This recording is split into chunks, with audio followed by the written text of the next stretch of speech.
రేపు మున్సిపల్ ఎన్నికలు జరగబోతా ఉన్నాయి. మున్సిపల్ ఎన్నికలు జరుగుతూ ఉన్నాయి. ఓటర్లు తమ కౌన్సిలర్ ఎవరు, తమ కార్పొరేటర్ ఎవరు అని నిర్ణయం తీసుకునేటువంటి అత్యంత కీలకమైనటువంటి రోజు. ఇందులో ప్రతి అభ్యర్థికి తను గెలవాలని ఉంటుంది, ప్రతి ఓటర్కి ఏముంటుంది. ఇవాళ ఈ ఎన్నికల్లో కాంగ్రెస్ పార్టీ, బీఆర్ఎస్, బీజేపీ అలాగే తెలంగాణ రాజ్యాధికార పార్టీ పోటీ చేస్తూ ఉంది. ఇక్కడ ఈ ఎన్నికలు ఏ ఎజెండా మీద జరగాలి, ఏ ఎజెండా మీద జరుగుతున్నాయో కొంచెం లోతుగా ఆలోచిస్తే ప్రజలారా మీకు భయంకరమైన నిజాలు తెలుస్తాయి. కేసీఆర్ ఫోన్ ట్యాపింగ్ చుట్టూ ఎన్నికలను తిప్పిండు రేవంత్ రెడ్డి.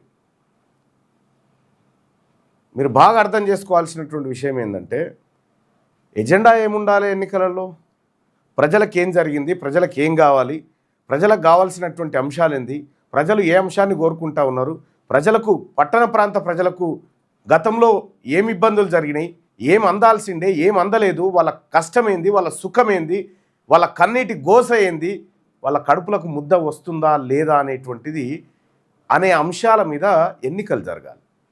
కానీ కేసీఆర్ ఫోన్ ట్యాపింగ్ వ్యవహారం చుట్టూ, రేవంత్ రెడ్డి తొండల చుట్టూ, భారతీయ జనతా పార్టీ అరెస్ట్ల చుట్టూ ఈ ఎన్నికల కార్యక్రమం జరిగింది.